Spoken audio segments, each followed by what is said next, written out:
what's underneath anger. It's all fear. And when you're scared, you just want to like make it go away. And the only way most people know how to do that is with drugs. Tell me exactly what happened. Another kid dead on the side of the railroad tracks. They think they're gonna shoot a whole bag of dope down here, dude. If you sniff a little bit, you'll die. When the city has start cleaning up dead bodies in the park is when people finally notice. I found a kid overdose. Can't sit here and promise you I'm gonna stay sober, but I can promise you eventually something's gonna happen. Someone says, you can go to Florida and get clean. What could possibly go wrong? I found a kid overdose. I don't know, he's on the side of the railroad tracks. All these kids think they're coming down here as a person trying to get their life together. To some of the places they're going to, they're not a person at all. They're a policy number. Help us help these kids and not die today.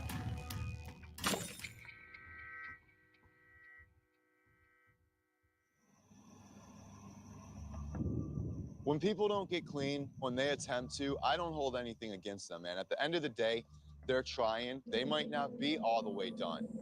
But at least when I'm able to help somebody and get their foot in the door, it's planting a seed in their head.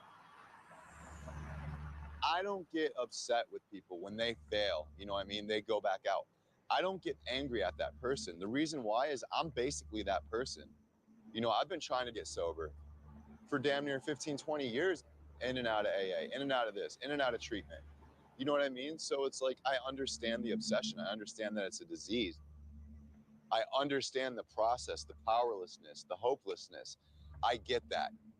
Some people just haven't hit their bottom. I met this kid, Chris, a couple weeks ago. Chris, what are you doing out here? Homeless, man. Roughing it up. Used my last $120 to fly myself down here. Problem was, is this time I didn't have health insurance. I have a baby at home. How old's your baby, bro? 9 months. 9 months. The hell you been hiding at, bro? I've been looking for you for days. So you don't want to go to treatment no more? I actually did.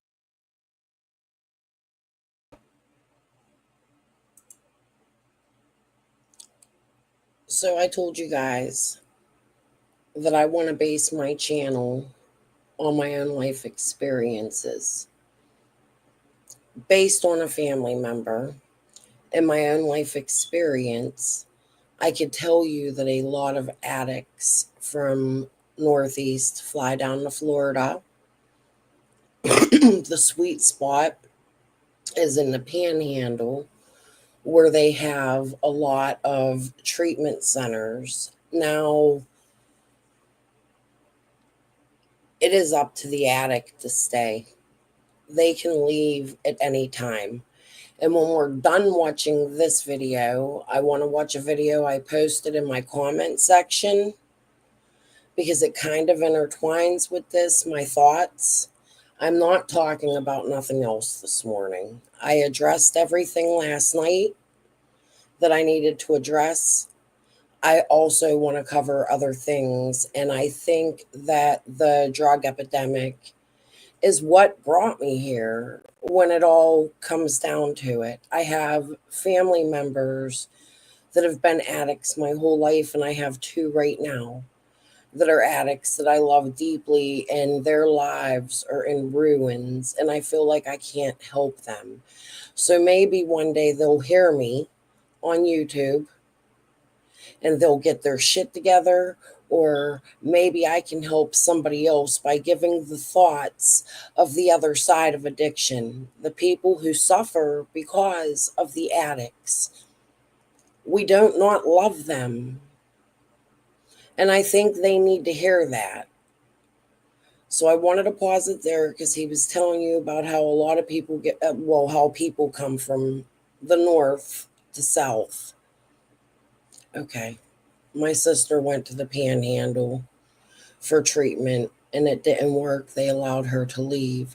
And her husband was in the military and he had excellent insurance.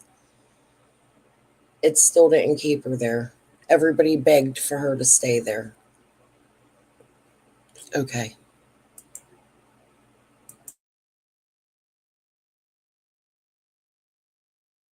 Detox myself. I'm 9 days sober now, but like I still need to get into like a halfway house bad. Can you pee clean? Yeah. For sure? Yeah. There is a bed, but like I need to know like 100% that you can pass the test to get in Yeah, there. dude. I wouldn't waste anyone's time, including my own. Because I want to take you there like tomorrow. Okay. But yeah, I was gonna piss test you tonight just to make sure.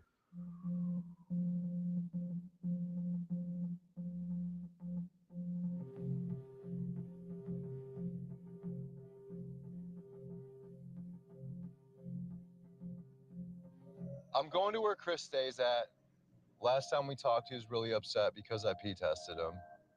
So I really want to help this kid. And with like the baby and everything involved, man, he just really reminds me of me, man. Just gonna go try to talk and see how he's doing today. What's up? How you doing? You gonna kill me? Huh? You gonna kill me? Nah, bro, I'm gonna be honest with you. Yeah. I'm worried about you, man. I'm a straight up, flat out junkie, dude. How am I gonna be mad at an addict for getting high? It's their natural thing to do. Listen, man, it's not you being mad at me that worries me. It's the disappointment. The problem's not the drugs. We're the problem, bro. If we don't realize that, if I don't realize I'm the problem, there's not a solution for me. Exactly. It's up here, bro. It's how we think. I told Kelsey the same thing today. Like, I didn't give a shit about myself enough to even want to be clean. And then I met her, and for some reason, she just was so important to me and still is, that like it made me actually want to stay sober. Like, I did for 3.5 years. And then once I've lost her, I gave up again and went right back to Chris Dixon old ways. You know what I mean? Yeah. Which is stupid. And like that, the thing is, man, is like I'm not good with dealing with my weaknesses, bro. If you get high, call me and tell me you got high. I'm not gonna judge you. I'm like, okay, what do we do from here? Dude, I just want to know that you're out here and you're alive. So that when you are ready and if there is help, we can set it up for you. At the end of the day, can't sit here and promise you I'm gonna stay sober, but I can promise you eventually something's gonna happen. You're young, dude. You got a chance at this. The future I see for Chris right now is either, it's one of two things, obviously. He's gonna stay out here. He's gonna let his fear get the best of him. He's gonna keep running from being a man and taking care of his child and keep getting high. And he's gonna let this obsession and this war in his head win. Or he's gonna tighten up and come around.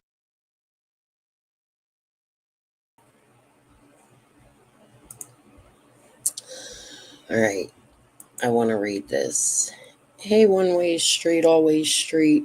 I don't really know how to say your name. I'm sorry. Okay. I don't understand that. If they want help, why do they piss test to see if they have drugs in their system? And most drug addict, right. If you're going in for help, I also agree with that. I believe that people shouldn't be turned away. We have welfare. We have all the things that give people like Ziggy all the benefits from the state. Yet we have all these addicts out there. And let me tell you that addiction is not racist. Rich, poor, white, black, yellow, Jamaican, African, Chinese, it doesn't matter. Addiction hurts all of us. So whether we get along or not, the one thing that everybody could come together about is fighting this shit. I do think that they should take and have beds. In my own honest opinion, I was going to wait till we get there because that's why I was saying viewer discretion advised. In this video, I watched half of it. And this guy actually overdoses, and another employee that works with this lady that goes around in the same area saves his fucking life. Like, she's an angel. A lot of people will just say, oh, fuck it, let them die. No. Them people have people that love them. However, you'll also hear, after you see that part of this video, them say, you know what, we'll just wait till we get there because I have an experience to go with it. Okay, let's watch a little bit. And go to treatment and get help.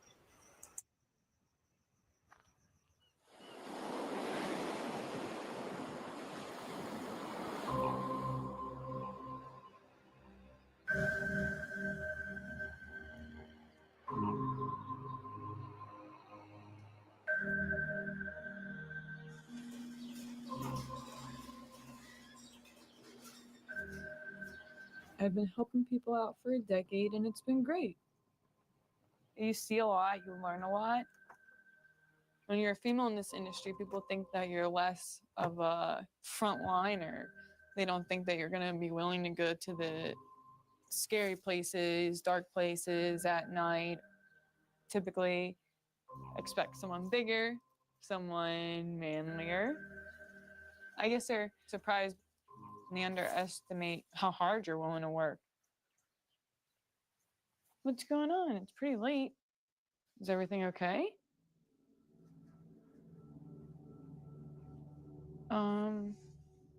Yeah, I mean, we can probably stop by. Are you all right?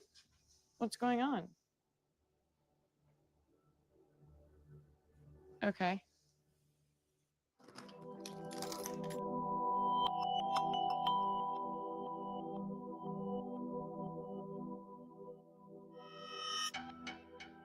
Be like, hey,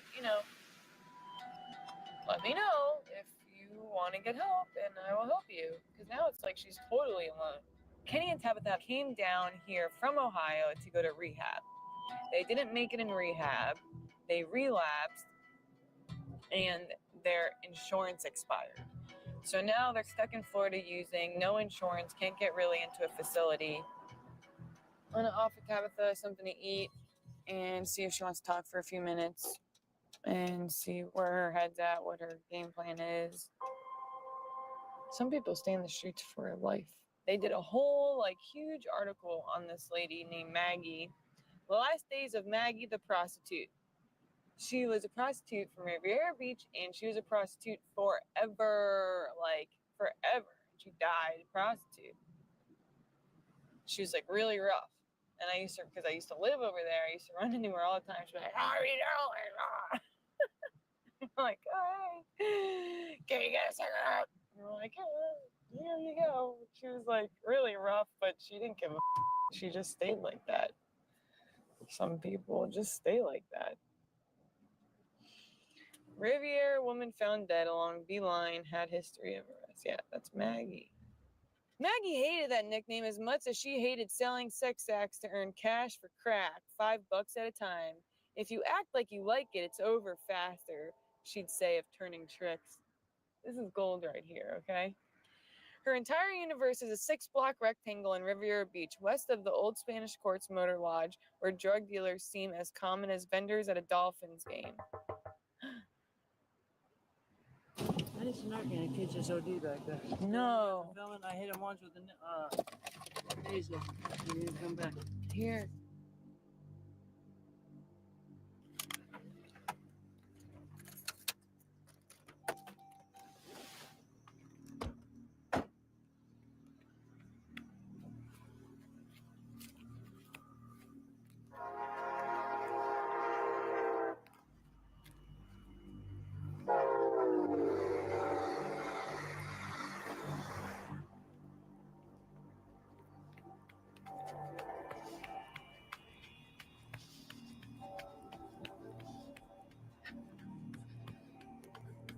What the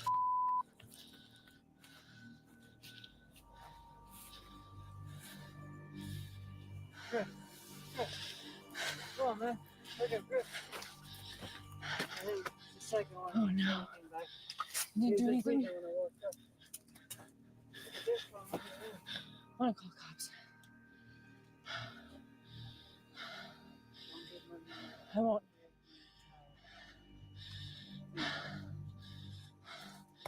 Buddy. Buddy. Come on, bud. 911, what is the address of your emergency? I'm behind the Publix in Blaine Beach. Come on, buddy. Buddy!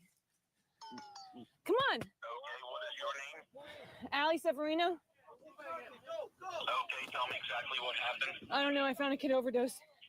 I had some Narcan in my car, so I tried giving it to him, but it didn't work. I don't know. He's on the side of the railroad tracks. Second for the kick in. I got another bottle right here. Grab it. Go. Allie? Yeah. Here, give it this. Okay. I Here, need give him the you one to Narcan. stay with me and answer Here, my got it. Do it. questions, Okay. I do have the police. What did you do, man? 3 hits of it so far. We gave him 3 hits of Narcan. I don't know the kid. I don't know who he is. I don't know how old he is.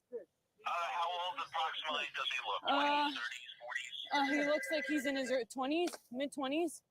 Say my name when the police are here. Okay, is he awake? No. He breathed a little bit. Is We he gave him. breathing? I can't hear him breathing. No. Might be having I'm trying. No, he's turning blue, sir. I need you to get him onto the ground and He lay is. flat on his back. Okay, he is. I have him like that right now. Okay, I want you to put one hand on his forehead, your other hand under his neck, Oh. and tilt his head back. Okay. This will help open the airway. Okay. Okay, I do have them on their way. They are going to be there shortly. I want you to stay on the phone, okay? And I'm going to tell you exactly what to do next. Okay. He's laying flat on his back on the ground. Yes, sir. Remove any pillows. There's only grass, sir. Okay. I'm going to tell you how to give mouth to mouth. Okay? Okay. Place your hand on his forehead, your other hand under his neck, then tilt his head back. He's doing a death rattle. Listen to me. Pinch his nose close and completely cover his mouth with your mouth and blow 2 regular breaths into the lungs about 1 second each. The chest should rise with each breath.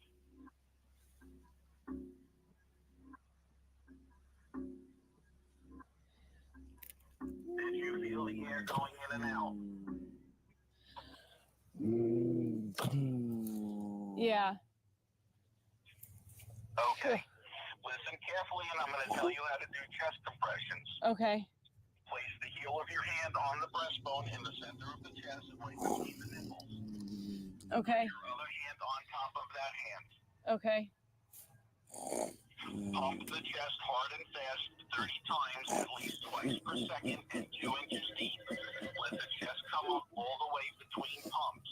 I want you to count out loud so I can count with you. 1, 2, yeah. 1, 2, 3, 4, 5, 6, 7, 8, 9, 10. Pinch his nose close and tilt his head back again. Give Okay. 2 more regular breaths. Okay. Do that and tell me when you're done. Okay. Kids overdose. Is somebody there? Yeah. Is there an officer there? Uh, Let the they're on the other officer side of the On the wall. other side of the wall. They're on the other side of the wall. Wait. Here. 1, 2, 3, 4, 5, 6, 7, 8, 9, 10, 11, 13, 14, 15, 16, 17, 18, 19, 20, 21, 22, 23, 24, 25, 26, 27, 28, 29, 30. Need help now. Okay. Come on, buddy. Oh, he's up. Hello? He just woke up. Hello? He's up. He woke up? Yeah. Okay. Are the officers there with you? Yeah. I think they're on the other side of the.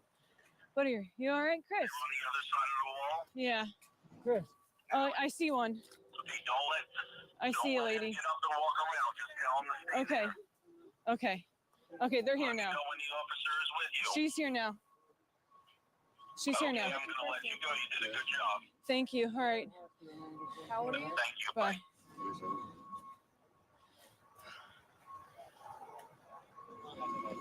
Can you guys back up for fire rescue to get into this? 3-5.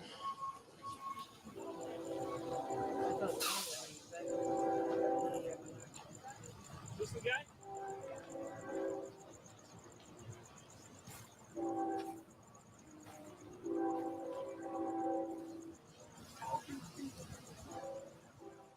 And I got here, and Kenny was screaming that he was overdosed, that he had, if I had any Narcan, and I had a Narcan. And I gave it to him, and then he ran, and then I ran after him, and then we hit the kid with the Narcan, and we hit him with another Narcan, and it wasn't working. He wasn't breathing, so then I had to call the cops. And I gave him mouth to mouth, and and they told me what to do, but we're in such. He and then it was a while though, and he wasn't breathing. He was turning blue, and then he just jumped up. Finally, after giving him mouth to mouth for felt like ever, but. Saved his life. Saved his life.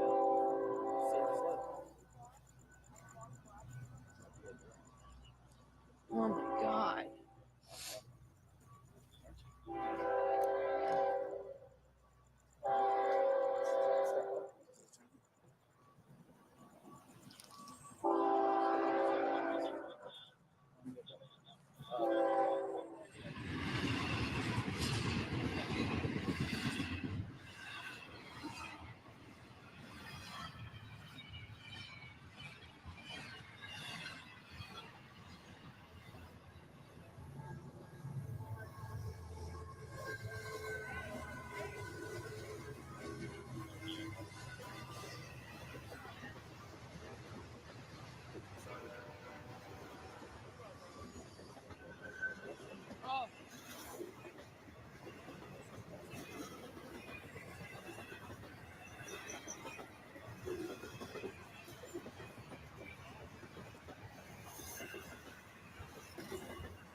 that sound that they make when they're dying.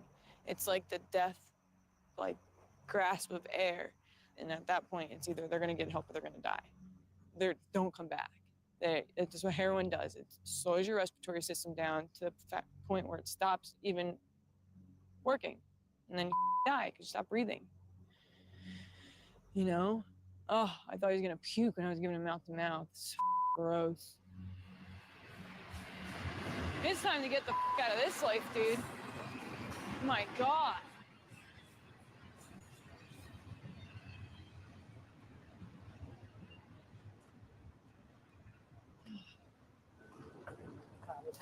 This ran so.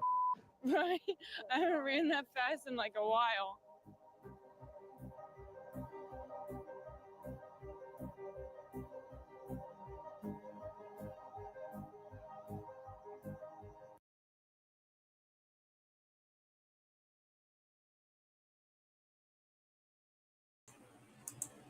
I'm going to read this to you.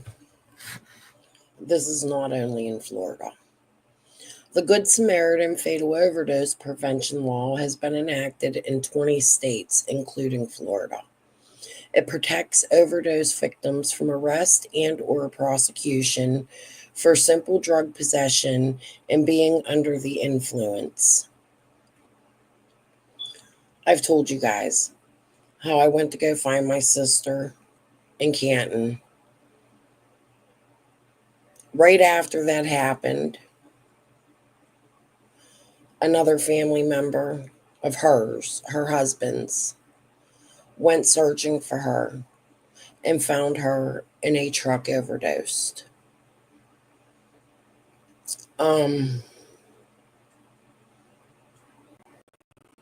There was another time she wrecked in a cemetery in Ohio. They found her overdosed. They let her go. She had drugs on her. They allowed her to keep the drugs. I called and fought for as long as I could for them to arrest her for them drugs. Look, I think Fred is sus as fuck, right? But the one thing we can say is Fred looks a hell of a lot better now that he's sober, and that happened because he went to jail. They say our jails are overcrowded, yet the government makes money off of these free clinics. We're going to watch after this. I didn't watch the rest of this video. This is probably as far as I watched it, maybe a little more. But they have these clinics now that they're opening up where they give the addict the drug and teach them how to use it, and they make money off of it. I know our jails are overcrowded, but think how we have mental hospitals, at least here in Pittsburgh. We have mental hospitals, like big ones, that patients can go to, but oftentimes they turn the addict or an alcoholic away because they won't take you if you're on something. I feel what our government needs are jail-like hospitals that are rehab centers that are court-ordered for at least a year of sobriety if you've been a long-time addict. That's always been a thought that I've had.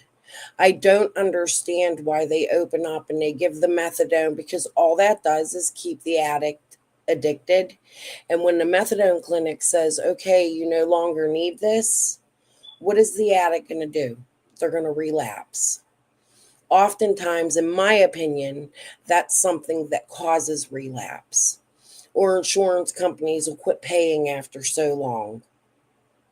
I think that the government needs to open up huge hospitals for the addicts. And I think we need to get the shit off the fucking streets.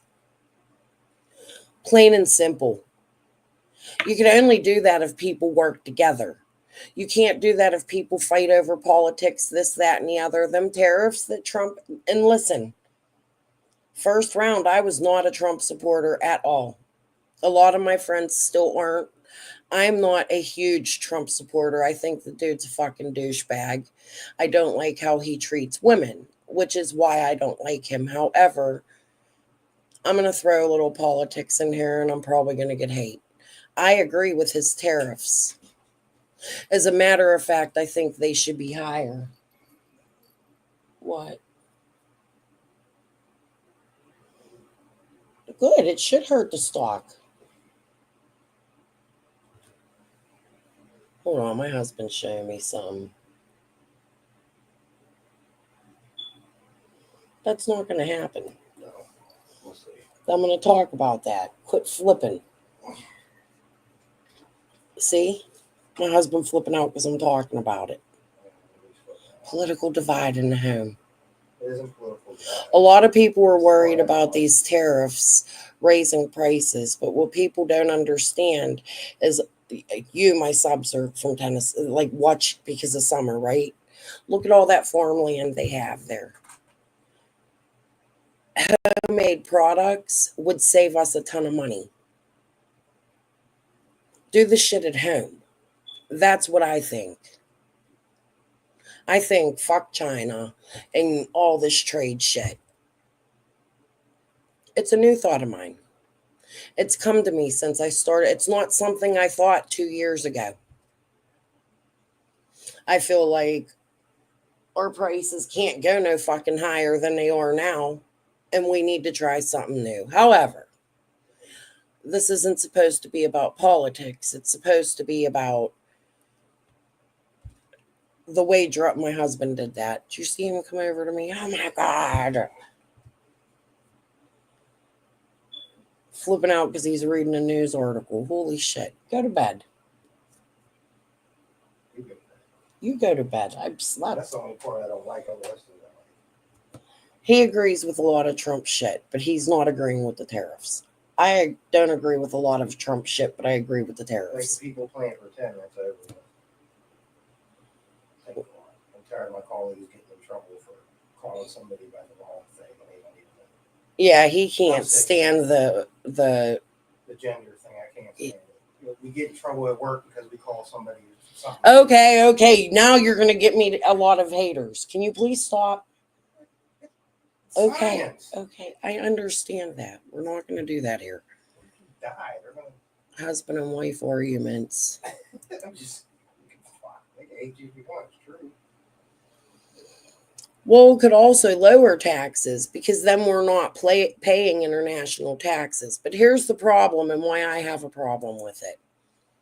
I just watched a video the other day where they put from China.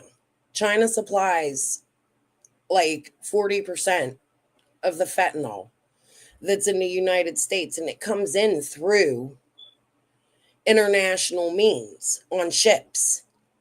Did y'all know that? So I feel I'm looking at the tariffs as a way to stop drug addiction and no other reason. I'm not really worried. I mean, we'll get our financial shit. We only got to deal with fucking Trump for 4 years, whether we like him or hate him, right? Like he can't fucking run again. So it don't matter. And I'd say financially, we were a hell of a lot better than we are now. Since idiot ass Biden got in office, and I never fucking supported him neither, like people thought, because I didn't support Trump. For those of you that watch from my Facebook, all nuts, the politic people. I understand. Where's Mishu? Hey, Mishu. It very well could be, but my problem with it is just the smuggling of the fentanyl that's coming into our country. And it's 40%. It doesn't just come from Mexico. It comes from other ports. And we're not going to stop it. We're not going to stop our loved ones from dying. And listening to people saying, like, who cares about them? Because I care about them.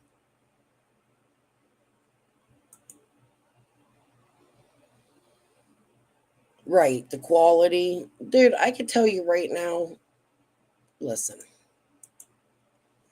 Before I did this YouTube shit, I was into the crafting. But I really wanted to like screen print and do different shit. I went and bought a like fucking $1,000 printer to make t-shirts, and I hate the motherfucker. I hate it. A sawgrass. I fucking hate it. I bought it with our stimulus money. Okay. But I had already had plans to do this and had a whole bunch of supplies here and all this other shit. But let me tell you that when I did that, I learned how to buy wholesale.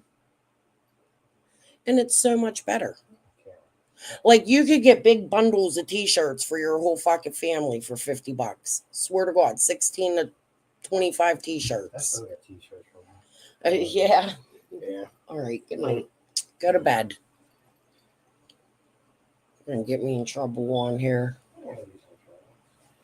He ain't into the woke shit. No, because people get in trouble for no reason.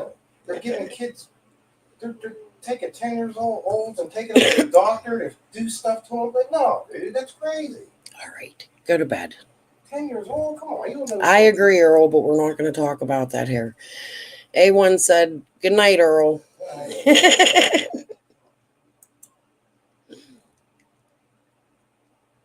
Right. And then you think about it. Like, think about about 2 decades ago, I'd say. Remember when all the toys came over from China and they had the lead in it? If they can manage that, imagine what they could do with fentanyl. All right, but I didn't watch the rest of this, so I don't know when I'm going to pause again. But let's go watch it. I just wanted to get my point across there is that I really feel like they should be building facilities or having facilities that are abandoned or barely used. Or I think it's a way the government could penalize the addict with helping them at the same time. Just a thought. Throwing it out there. Not that my little voice means anything, but okay. I traded him some heroin for crack. I took a hit of crack. I gave him some of that. I was like, be careful. This shit's good as I got high times. Needed like, I don't know, a third of the cap. I did the rest. And fuck, I hit first, and I was like, damn, man, up, dude. Like, it's as good as like, be careful. And I sat there and watched it all. It's why, like, damn, my fault. Like, shit, I gave him.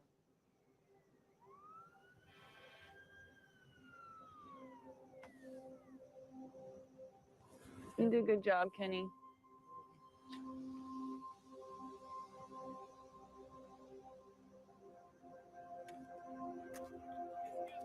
I called in. You know, like really kicks in and you're like, someone's dying. Like they're dying. They're blue. They're not breathing. Like they're done. They're dead. You have to try to keep them alive. You gotta try. Like what I'm not gonna try? I never be able to sleep. So, but what are you gonna do? You're gonna like not do it.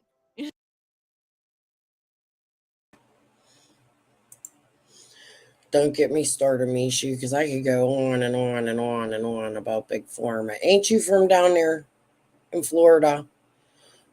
You ever go on one of them? Anybody ever been down to Miami? You ever go on one of them boat tours that they have down there? I like bay rides. That's usually what we do. But they'll take you past Star Island, and they have this script that they read to you when you go past, and you go past Pfizer's house. It fucking pisses me off more than anything on the earth. They make Viagra jokes. We have been in situations with my son and his heart transplant where they've taken his medical away, and I've had to fight and like go beg for $8,000 medicine, rejection medications, Rapamune.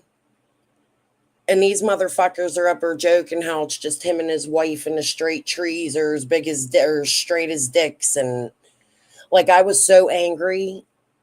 I can't even tell you how infuriated I was listening to how people joke about that shit.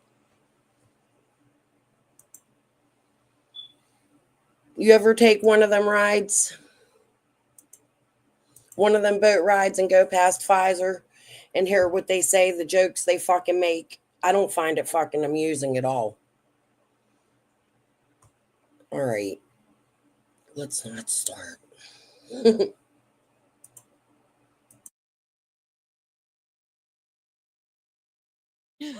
Police officer's like, okay, you know, open his mouth, pluck his nose. And I was like, man, like, ah, this job. I need a new job. I pluck his nose. One like good breath of air, and I was like hoping that worked, and like just didn't. Yeah, there's gonna be another junkie found on the side of the tracks 3 days later. You know what I mean? Another kid dead on the side of the railroad tracks, South Florida. His mom's gonna get a phone call. Hey, we found your kid overdosed 3 days ago. Like no one found him because he didn't have a place to live. He lived on the side of the railroad tracks, in the dirt, grass on his face, dirty, sweaty. He's a young kid. I don't think anyone, you know, deserves to die. Not like this. Yeah, he was nobody to me. Kid overdosing, that's it.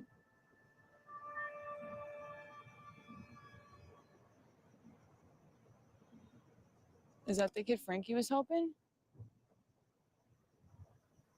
It is? You know, it's not Frankie's fault at all.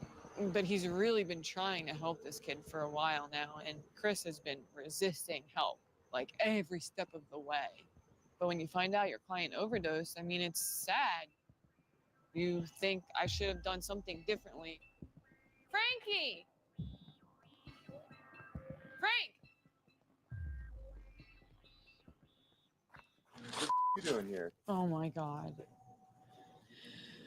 I went to try and find Tab. Kenny is flying out of, like, I don't know, trees inside the railroad tracks. And he came up to me, he's like, do you have Narcan? Do you have Narcan? Like, this kid's overdosing. Holy shit. Yeah, I found it, gave it to him, and he starts flying down the track, so I started running after him. And I go, and I get there, and this kid's done. They had already shot him with Narcan. Kenny used the Narcan he had on him, and then he used mine, and the kid wasn't, nothing, he was blue, he was just dead. So he was like, Kenny was scared to call cops, that's warrants. Have you seen the kid before? No, I'd never seen him No. before. And whatever, the kid, I'm over him, he jumps up. It was your client, Chris. I didn't even know it was him. I had no idea it was him. Young Chris? Yes. Holy man. He looked so scared when he woke up. Like, you know what I mean? It Just wasn't like in shock or well, he's like, yeah, you didn't know what, you know, because like when you overdose, you don't know. yeah, you don't know where you're at. You don't come know out of it anything, and you it's know? like, And what so did like, what did I do? right. And like he jumped up and he was like scared, and we're all like looking at him like,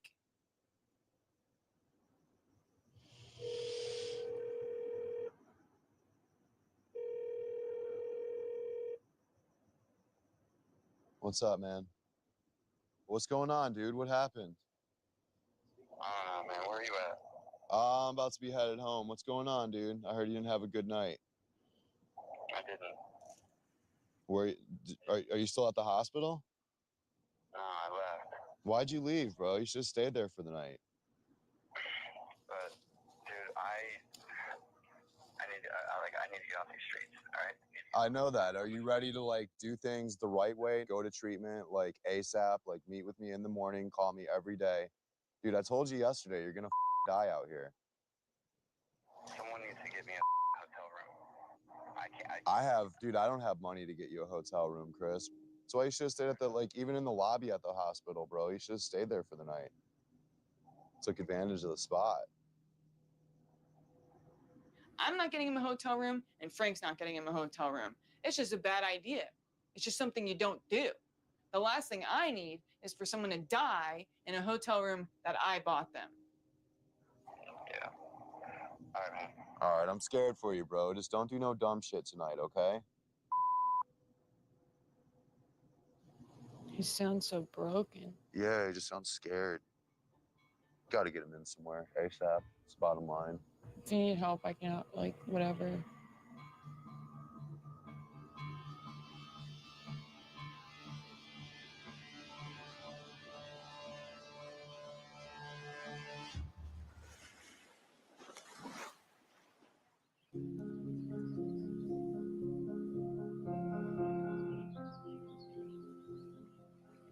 Allie? Allie and I were supposed to meet up this morning. She's not answering. I don't know if she's just kind of like stressed out or maybe in shock. Between the two of us together, like, we have a better chance of getting this wrapped up and getting Chris taken care of.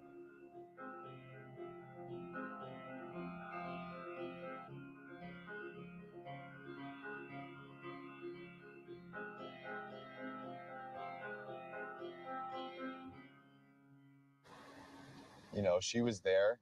I think him seeing her would be a huge impact.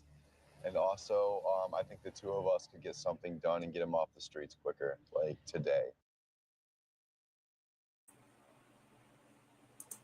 You guys keep making me unmute and I'm not paying attention. Yeah. Listen, let me fucking tell you, in the city, the outskirt schools, they all got the home economics and the art and the band and all the fancy stuff. Here in the city, it's getting a little bit better again, but it's awful. We ain't got shit in our city. My daughter graduated last year, and they had just after COVID brought back like some woodworking classes and some stuff, but like middle school, they don't do that shit. They don't have sexual education no more. None of it. It's awful. And it's all based on funding. We do what's called PSSAs here, and the kids the whole school got to have a high test score in order to get funding from the state for the school. So they keep the schools poor so that the teachers can't teach it, but they push our kids all the periods. They push them and push them and push them to study math and reading all fucking day long. Science like once a week. It's fucking disgusting. And they think that our children don't need breaks in between. They need that fun time, in my opinion, to sit and think and take back and be with their friends. You know, you go to art class, you can make an art project about science and talk to your friends. You're more chatty in an art class. It's disgusting, in my opinion. Oh, yeah. Oh, yes, Mishu. We have the whole Highmark and UPMC thing going on here. They hate each other. They love each other. They work together. It's all fucking monopoly, in my opinion. The steel mills, hospitals took over the steel mills here in my city. We have like 1 million fucking hospitals. I loved art class too, and music. Yeah. It's so much funding and things that have been taken away, and they care so much about the political, and the politics have just taken over everything. Everything. It pisses me off, truthfully. All right, let's turn this back on. I'm going to stray away from chat just for a minute so I can catch on what's going on the video. I think last night, after he got out of the hospital, he was probably so freaked out, man. He was probably just trying to find a place to be. Like, the more I think about it, I should have at least went and sat with him for a couple hours, man. I kind of feel like, I don't know, maybe like a dick on that part. Like, you know, I couldn't help him with the hotel, but maybe, I don't know, man. Maybe I should have brought him some food or something, man. Kid had to be terrified.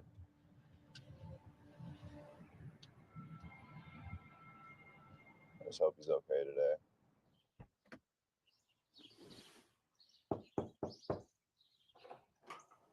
Really? There's lives to save. Bye. Hello? I can't believe he left, like, right from the hospital. Wow. I seen a picture of him today, like, from the past. Oh, my God. Well, he looks super different. Way different. He looks like Justin Bieber.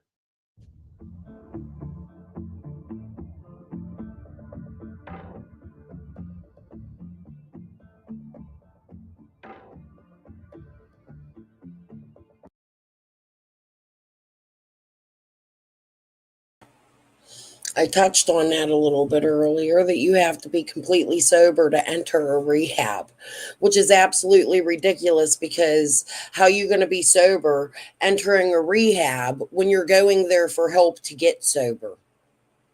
That shit needs to quit.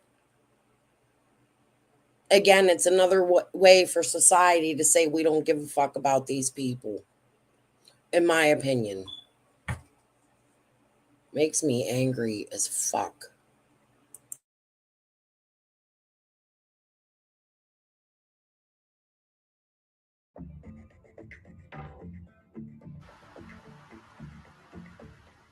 I almost got up last night. Like, even though I couldn't have helped that kid get a hotel room, like I should have at least went and sat with that kid for like an hour, man. He had to have been I terrified. know, we can only do so much shit in a day, Frank. That's crazy. If you weren't there, he'd be dead. I'm gonna be like, listen, you little mother dude, I had to put my lips on your lips. As of right now, you're the last person I kissed. You are going to rehab.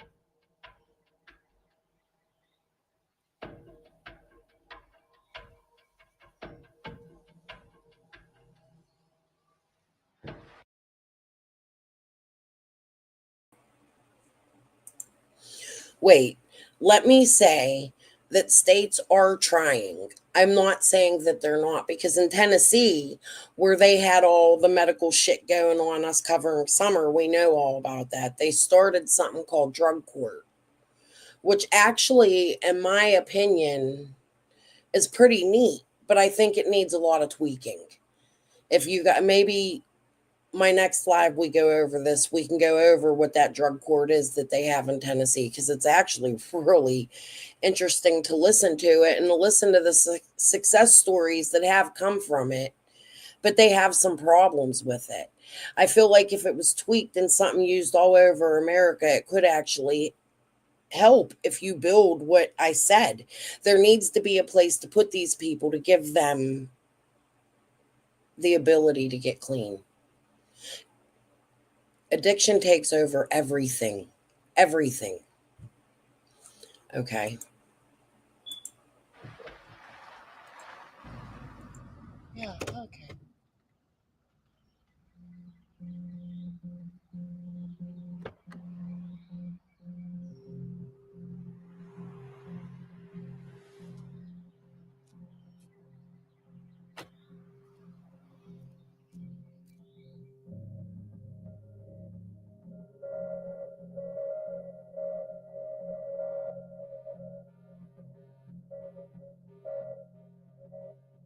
Being a little bit honest here, you look like hell. So you want to get help today or not?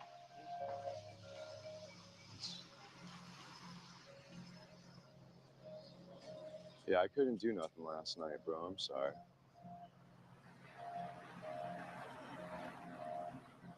If you want to get in detox, I'll get you in today, dude. Doesn't it need to be like a big thing, you know?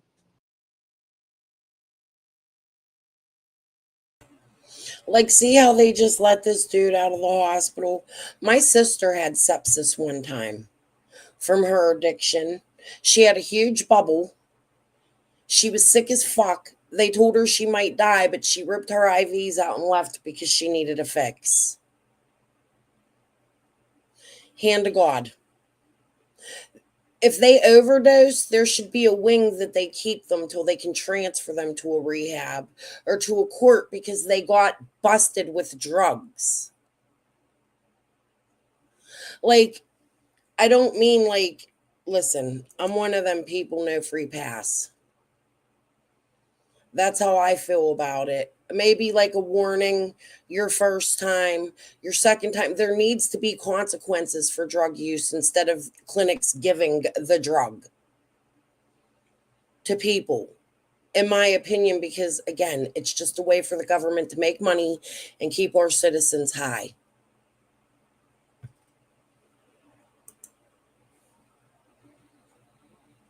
Yes. Like she literally did, ripped her shit out of her arms. It was actually the time they found her in the fucking truck.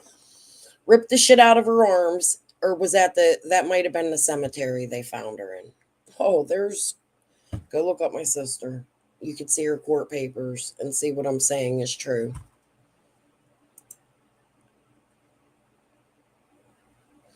Right, there needs to be some kind of hold on that, in my opinion. If you're caught overdosing or you're caught with drugs, dude, look, I was downtown Pittsburgh one time. My ex had like a nick bag of fucking weed and the police fucking arrested him. What they did was they're legalizing marijuana and it's downplaying the other drugs when those drugs are more important. So now the people aren't getting arrested as much for the marijuana, which is great. That's a fucking good thing in my opinion, right? Because it clears up the jails. But now you have all of these people that are addicted to opioids, benzoids, and there's no help for them. It's in my opinion disgusting. Yeah. But like, it was really scary. We hit you in Narcan 3 times. I don't give a. All right. This is your life, bro. Come here. Nobody was there when I woke up. Nobody even tried to find me.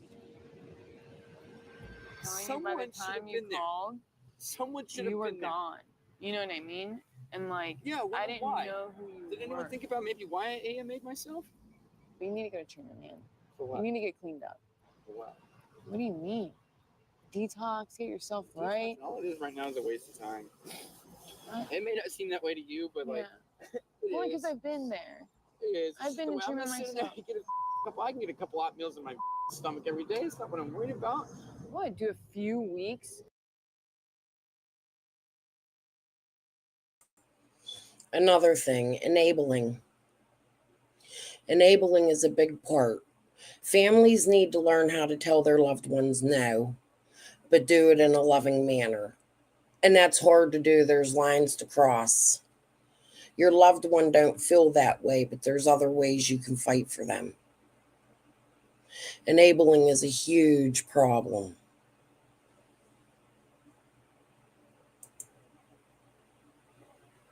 Mm-hmm. Sure has. Yes.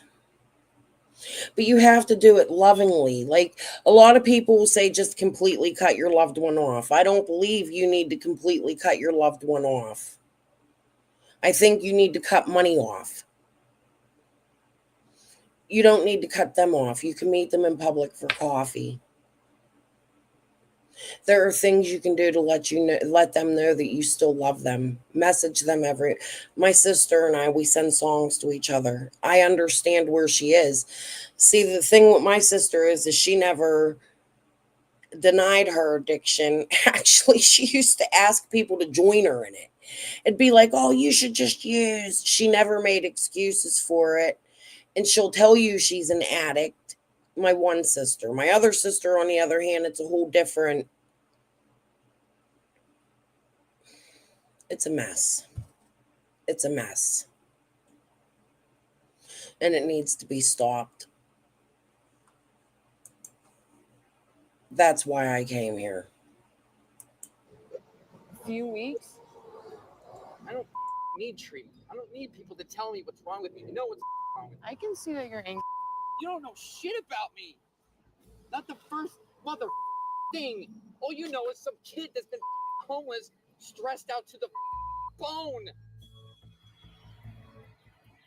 So you want to get help today or not? I don't give a. All right. Come here. You don't know shit about me. Not the first mother thing. All you know is some kid that's been homeless, stressed out to the bone. Yeah.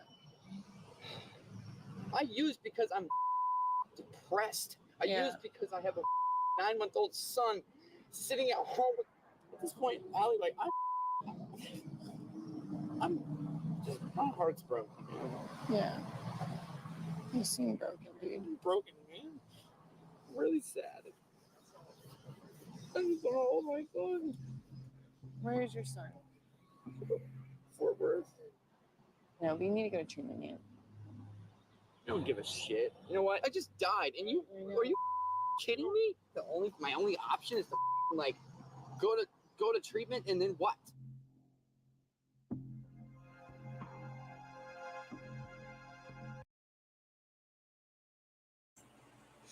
The thing is that they're mixing the benzos with the fentanyl and pressing them and selling them on the street. That's the benzos I'm talking about.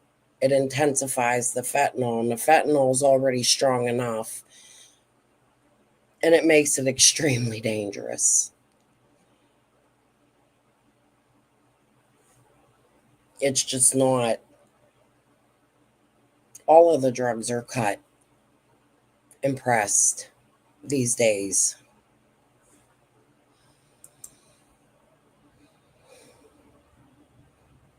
Chris refused Ellie and Frankie's offer of a rehab scholarship. That's sad. I wish Chris would have went. Let's see what happens.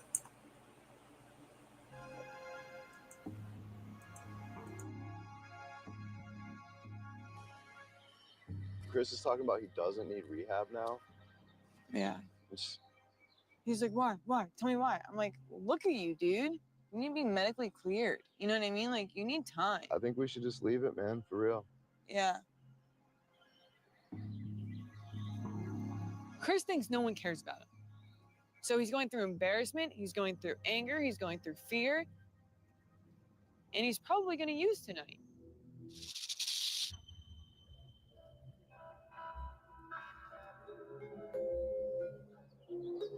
Delray Beach is off the hook when it comes to recovery, man.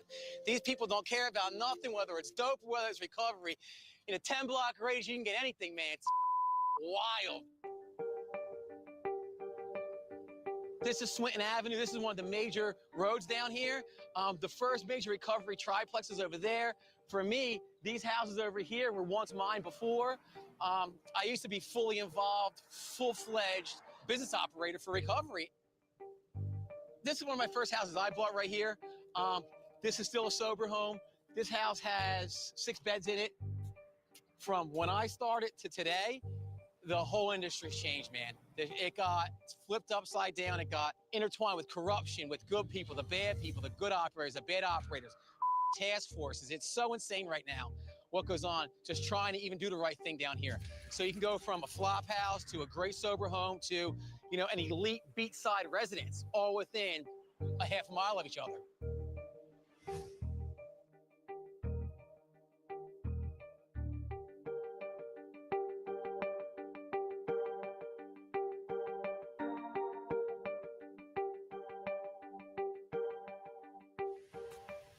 If you rented a house like this and charged them per week per bed, the profit's $1,400 bucks. If you had a backdoor shady deal at a treatment center, okay, you're getting paid $2,000 every time someone relapses. So these places were holding barns for kids to wait till they relapse. So that the unscrupulous people would ease that process along. You know, they would come through with a bag of dope, get you dirty urine, and then sell you for $2,000 bucks. So basically, they're holding you here to your relapse and then selling you for $2,000 a pop. You see the rate, dude. Google it. You know, how often does rehab work? 5%, 10% of the time. So it's a 1 in 10. 1 in 10 kids that come through these sober houses is going to make it all the way. It's sad and it's crazy. But when they started really giving the bad heroin, when they started dying, is when people started noticing, you know? When the city has started cleaning up dead bodies in the park, is when people finally noticed. There's kids in the house on Swinton up there. These kids, kid comes out of detox. He's like, I got him good. I'm picking my boy, there's 2 girls up. I'm like, dude, you all right? I was like, I don't think you should go. Calls me crying, comes back crying. What happened, buddy? Got some dope. Girl in the back shot it up. She shot it up, died. Kid in the front seat, put a needle in his arm, died. He was sitting in the car by himself with 3 dead people in the car, dude. That's how real it gets down here, man.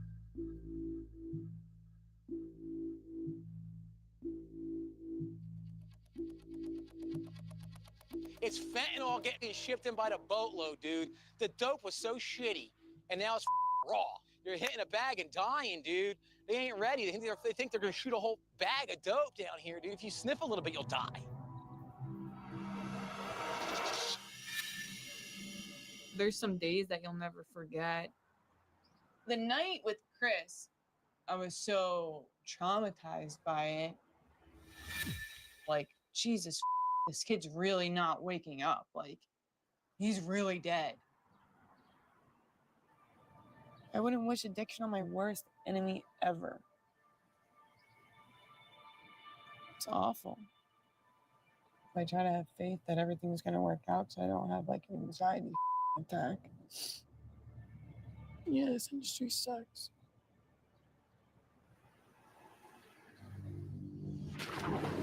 I just want to be able to like wake up and like everything be fine and like not deal with any extra stress. I don't know. I found a kid overdose. I don't want to have to take care of anyone else. I don't want to have to help anyone else. And like work my 13 hours and like go home. Oh, I can't hear you. Come on, bud. I gave him 3 hits of Narcan. I can just be a regular person.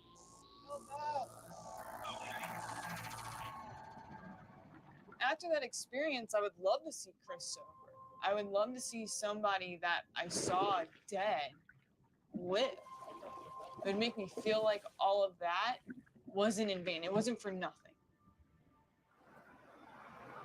Even though me and Frank both agreed that we can't do any more to help Chris, we're still driving around looking for him just to make sure that he is okay. And I don't know, I've never been hit with Narcan. What is it? You just feel like shit afterwards. It's like an hour of like detoxing really hard. It's horrible.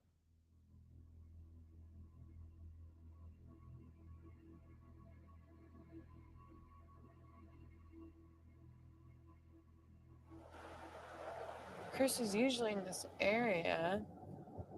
I was hoping maybe we'd be able to see him, see if he calmed down at all. He's probably trying to stay out of like public eye.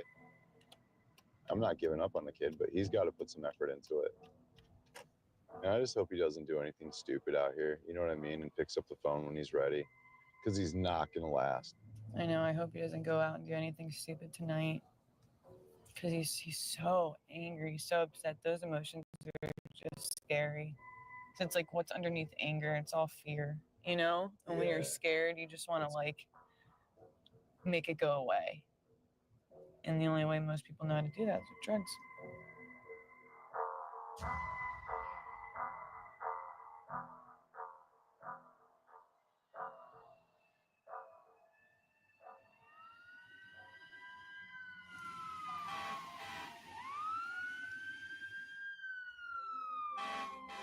I found a kid overdose.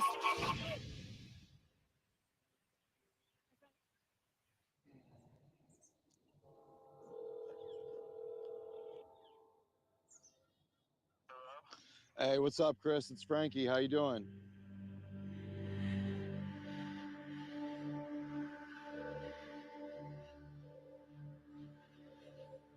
Some hygiene products, a little bit of food, and some clothes and stuff. I was just gonna see if it'd be all right if I dropped it off to you. Yeah, dude, absolutely. Sounds good. All right, see you soon, bro. Later.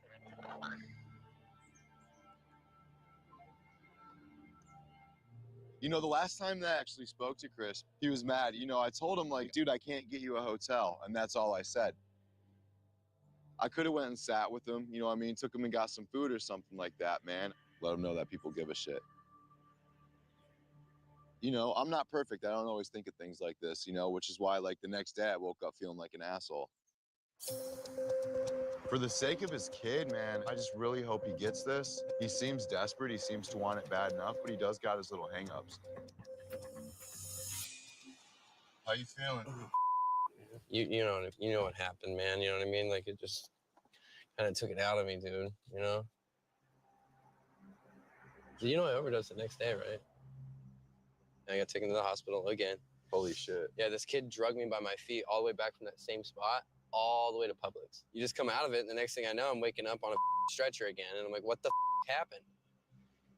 But I'm grateful, dude. I'm extremely grateful. I'm grateful. I'm grateful you're here. I'm grateful you're alive. Yo, that was the closest I have ever came to dying, man. When you called, you asked for a hotel room, you know what I mean? And the thing is, bro, like, there's so many other things I could have did, bro. I could have came and sat with you. Like, I know you were scared. As much as I may have wanted somebody to, like, I can't just expect, you know what I mean, people can be at my rescue every time. No, bro, but I feel like I should have came out there and checked on you. I felt bad for what I said to you anyway, man. I wanted to apologize personally for that anyway. You know what I mean? You didn't break my heart, dude. You restored it. I feel like a dick because like I went home and went to bed. I don't hold any grudge against that, dude. That was not your fault. It was not anyone's fault but my own. So I can't expect anyone to just go out of their way, you know, like. But it's not gonna take long, dude, for me to get back on my feet and be exactly where I was, you know, a year ago. It was a nightmare, but it's over. It's over. I'm not going to take a guess on how long he's going to last at that sober living that he's at, man. But the thing is, I am going to say I'm hopeful for him, and I just hope that he makes it because it's been so unpredictable and scary that I just hope he does what he needs to do. I can only do my part. And I think Allie needs to realize that too because she does beat herself up a lot.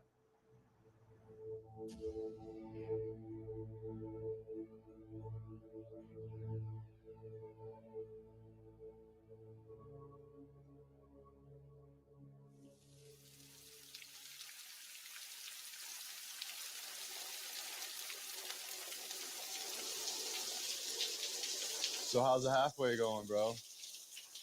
It's good, man. I went and got my Neurontin. It makes me stutter. I stutter on it too. That was one of the reasons I stopped. Yeah. Ultimately, bro, like as much as that experience sucked, it taught me a lot. Like I was not grateful. I was not humble before all that. I was, but I lost that. Like I'm so grateful for the smallest shit. Yeah, we do it. We do it. Buddy. Hey. Oh, Good, Chris. How are you doing? I'm good. I'm good. You look like a different person. I know. I got my hair cut. You look better. I'm trying to get fat, dude. Like fat. You will. Hold on 1 second, guys. I got to take. Hello? My roommate last night let me use his phone to FaceTime Kelsey and my son. I know she actually said last night she wants me to come home in about a month and go to counseling. So I'm like super excited. Yeah. It just meant the world to me to hear her say that, you know? Yeah. And see my son crawling around, and he's just a handful. Seriously though, Allie, I can't. Like God was definitely present in that moment. Seriously. I like couldn't even sleep that night. I was like, oh my God, I'm so glad he's sorry okay. I put you through that. Like I'm just glad I was there, dude. I'm glad you're Me okay. Next time there might not be anyone there to call. No, I don't think I have any other chances. Yeah. Like I was so scared. Like it was like a lot. You were like so purple and blue. I was like, oh my God, why doesn't the Narcan work? I don't understand. Like I think I was dead.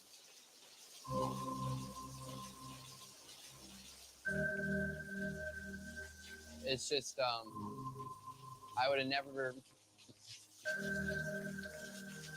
got to see my son or Kelsey, and I would have left them alone completely.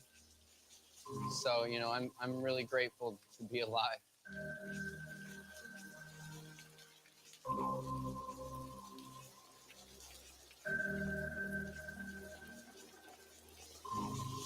It saved my life. you're all smiles now.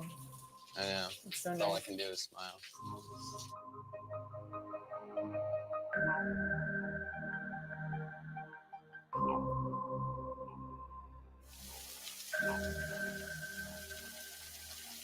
Honestly, I don't think about success rates. These people really need love and they need compassion. They need understanding. And I think everyone can do it.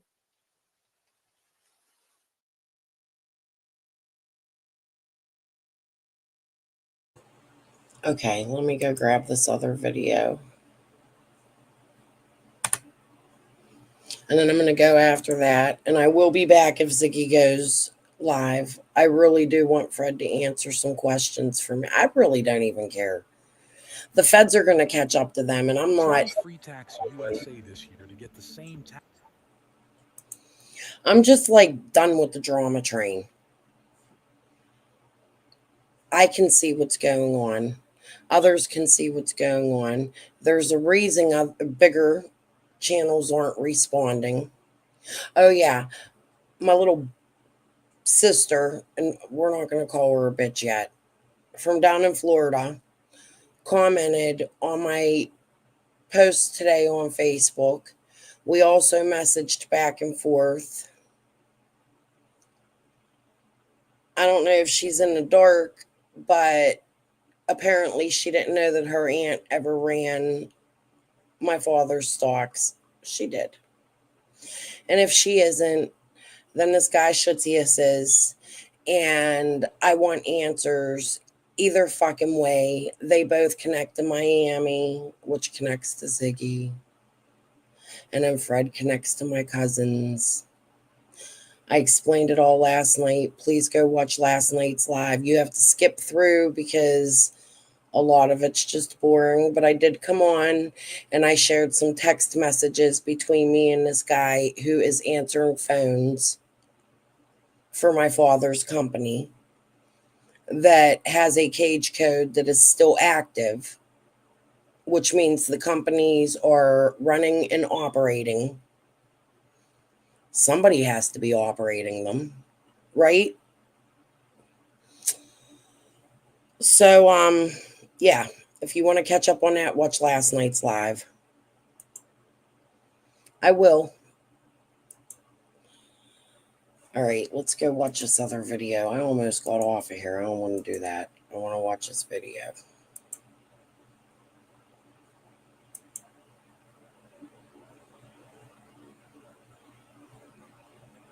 Dude, you better work.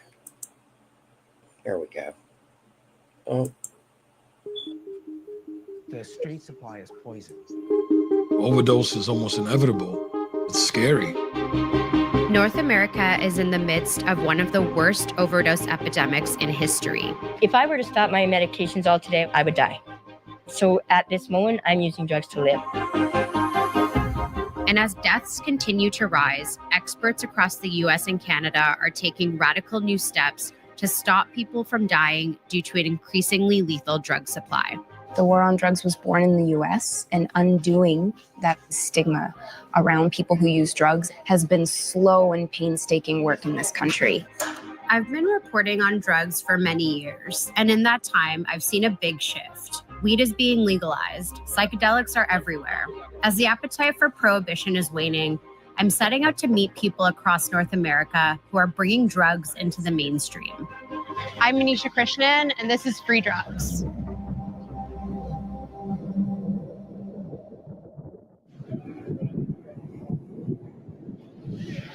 We're in East Harlem. We're heading to one of the first legally sanctioned safe injection sites in the US.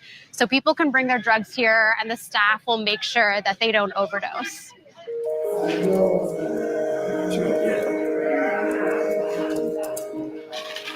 Hi. Any of the other ones? I'm sure we do have the bigger ones. You don't like these little Christmas ones? They love them. 2021 was the deadliest year on record for overdose deaths across the US and Canada, primarily driven by fentanyl, a synthetic opioid that has infiltrated the drug supply and is up to 50 times stronger than heroin. With more than 100,000 Americans dying of fatal overdoses in a one-year period, governments are under pressure to act.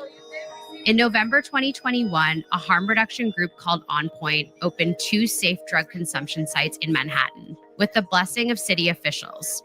It's a radical first in the US, following years of failed attempts by cities and states. Why do you come here? With today's street drugs, it's safe that because the amount of fentanyl, you can be like a little bit too much and you're toast, you know? I was clean for a while, and then I relapsed about a couple months ago, and I was coming here like every day for a while, but now it's down to just getting off it. It's down to like once every couple of days. I can show you prepping it, but maybe just cut the film when I start. I don't want it to actually go in. I don't want you to see me shooting up. Is that okay? On Point has reversed over 450 overdoses. We do a lot of safer use training. People don't even really have a good understanding of how to dose their drugs. They don't know how to find veins. They don't know about rotating veins. They don't know about what all the tools that we're providing, how they're even used and what they're for. We sometimes get accused of enabling in that way. It's not at all what it is. Nice big fist, pump your fist, pump your fist. Is it clean? I don't come here to use drugs. I come here for the people. I feel loved when I come here. I feel cared for. And it's not phony. It's real. This place here has saved lives. Sam Rivera has been involved in harm reduction for over 30 years.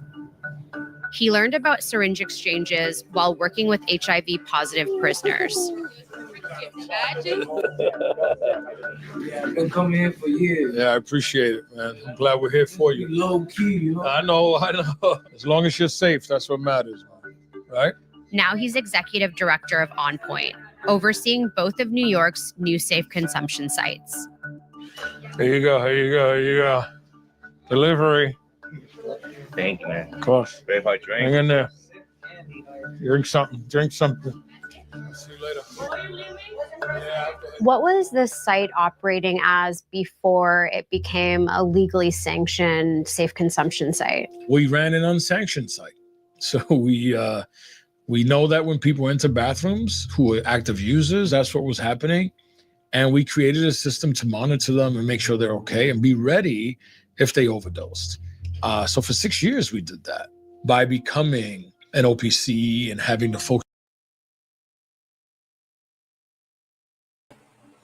Okay, so we all know about the methadone clinics. We all know about Suboxone. We all know about the clean needle trades that they have all over the country. But now they are opening clinics that they are actually teaching these addicts how to dose the drug, several drugs, take the drug, and giving it to them by prescription paid for by our government. Hey, Be Real.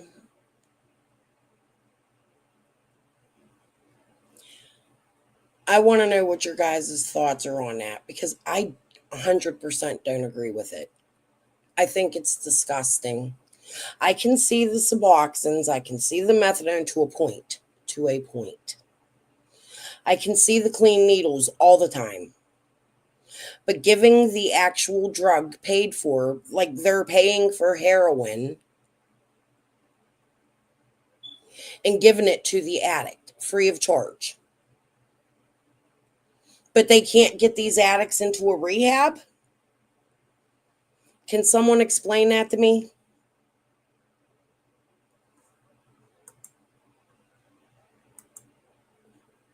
Do you agree with this?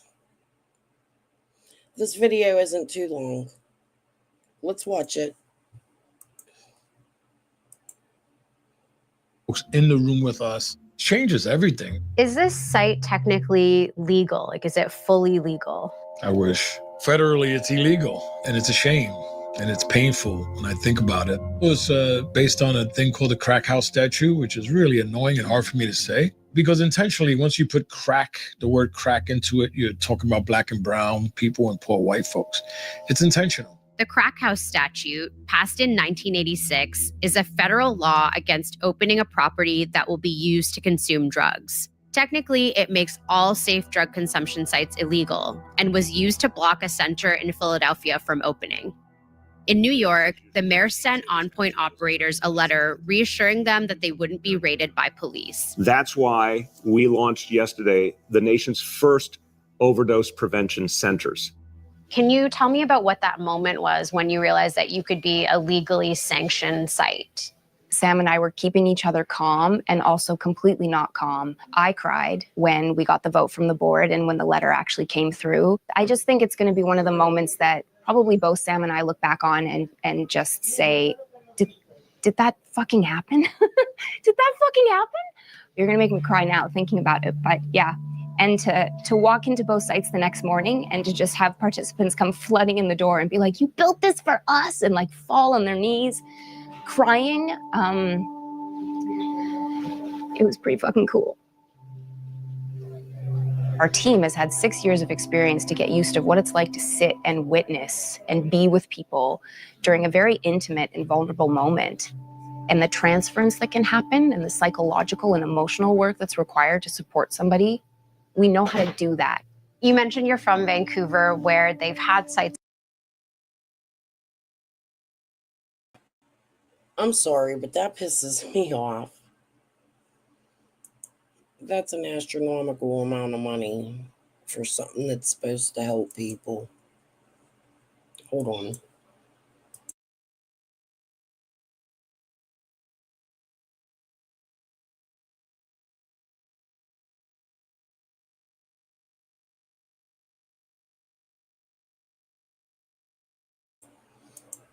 Sorry, I got a frog in my throat. Like, I'm not saying you don't give the people the Suboxone and the methadone and the things they need to help them, but I think it needs to be more monitored to help wean people off of it, because a lot of people will go on the Suboxones and stay on it for life. It's just my opinion. There needs to be a way to, it really is just a way to keep the addicted from getting addicted, but they're actually even addicted to the things they give them when they're unmonitored. If you catch what I'm saying, it's hard to explain. And be real, I'd like your thoughts on that. We had a case here in Pittsburgh, not a case, well, I guess it's a case, where a little boy was 8 years old and his mom had methadone in her medicine cabinet, and he drank it. He passed away. He was friends with my little cousin Justin. They were babies, and I remember how devastating that was. Yep. And people don't realize a lot of addicts will actually start on the Suboxone. My sister did, the older one.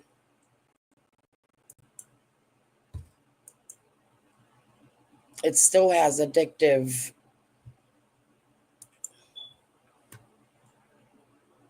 Yeah, that's a lot of money, but thank you for staying sober.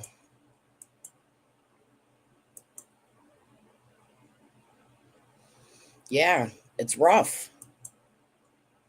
I've watched people be addicted to the Suboxone, which is not supposed to be addictive.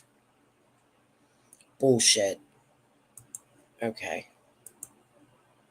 Like these for decades. Why do you think the progress has been so much slower in the US? I think the war on drugs was born in the US, and undoing that ideology, undoing those deeply ingrained and deeply held ideals and stigma around people who use drugs and drugs themselves has been slow and painstaking work in this country. Unlike the US, sanctioned safe drug consumption has existed in Canada since 2003. But these sites don't provide people with an alternative to toxic street drugs. I wanted to come to Vancouver to visit the first and still one of the only clinics in North America that's taken safe consumption a step further. They've been offering medically prescribed heroin to patients since 2014 in an effort to make sure the doses people take are safe.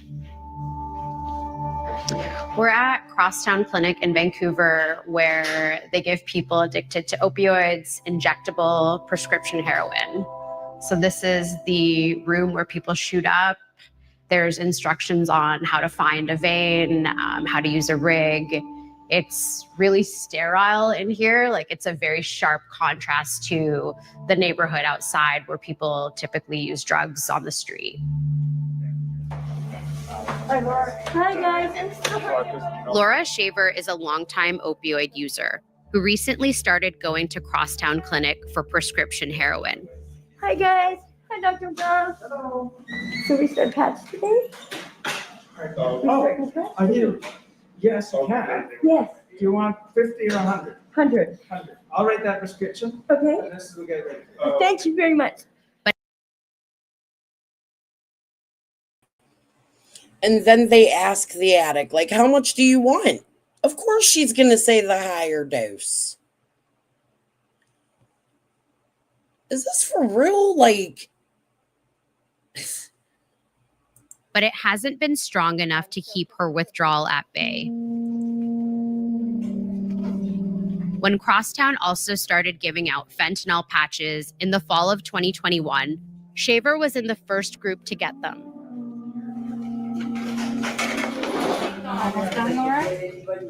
This clinic has been prescribing prescription heroin as part of 2 North American clinical trials and as a clinical program providing an injectable opioid treatment option since 2014. This is a tool to attract and retain people in care who are using and injecting street opioids and have not responded to the standard treatments like methadone and Suboxone, which are very good treatments, but don't work for everyone. What are the eligibility requirements? Like, do you have to be addicted to opioids in order to qualify for the program? So people need to be using opioids on a regular basis, yes. And they also have to have tried other treatments in the past and find those treatments less than ideal or be unsuccessful. Why is the alternative dangerous, like in terms of what people are getting in the street supply? The street supply is unregulated, unsafe, and basically poison. We currently have a public health emergency in British Columbia, which is due to illicit opioid poisoning. Is prescription heroin strong enough for some of the people who come here because the dominant opioid on the streets is now fentanyl? That's a good question. Some people are seeking fentanyl. The plurality of people are still seeking heroin or diacetylmorphine. So what did you just take inside? I took 230 milligrams of diacetylmorphine. I also just today started with 100 milligram morphine patch, which is a time release, which I will should start to feel an effect of it in about 20 minutes. I also took a 5 milligram diazepam, which is a prescribed benzo. Now I'm leaving the clinic and I still will be picking up an illicit substance, which will be a stimulant for myself and for a partner. Most of my day is spent going to get my medications, and then the rest is getting other people's medications.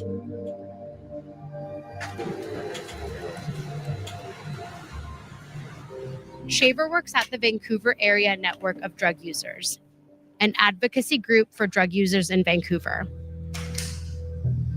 When people send me tweets telling me that they're alive because of me, and it says I survived because I wasn't alone. Thank you.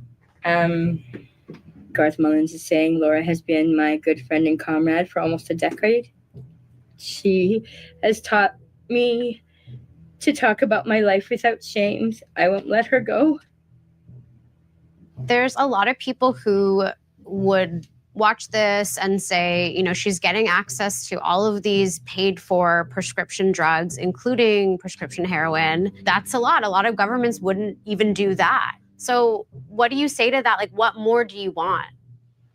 For them to learn from us, to learn from me how much my life has changed. I was robbing people. I was robbing jewelry stores, and I wasn't able to help the people that I've helped get onto prescription opiates, so they're not robbing your house tonight, and so that your child's not going to die tonight.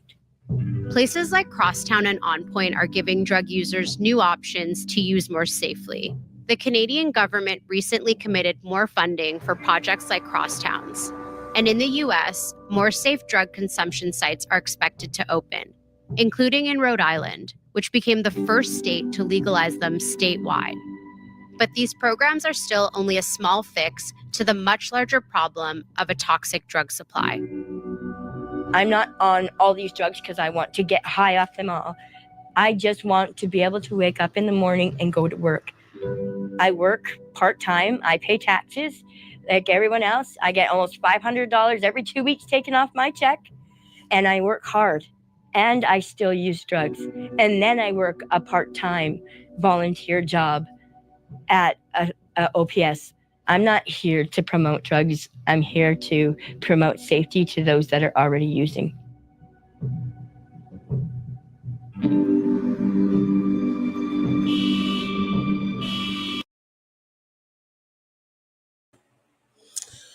Okay, so that was my discussion for this morning. It's 11. I'll probably end up falling asleep about 3 or 4, but then I'll be up. Hopefully, I'm wide awake. I didn't even drink. I had 2 cups of coffee last night. I slept a lot yesterday. I had a stressful day, and then this week's been stressful. But I'm gonna get off of here. If Miss Psychic Longhead over there goes live, I'll be live with the link for a little bit, maybe. I don't know. I don't even know if it's worth asking anymore, because you could see that Ziggy is not willing to give. She's not here for summer, in my opinion. But you guys, like I said, just skip through my live last night.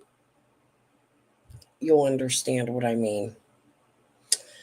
A1, you're welcome. Thank you guys for being here. I'm going to go. Peace and love. Bye. I'm going to find some more content for tomorrow to come on early. Like this. Less drama during the day. She's doing something, be real. All right, guys. Talk to y'all later. Mwah. Bye.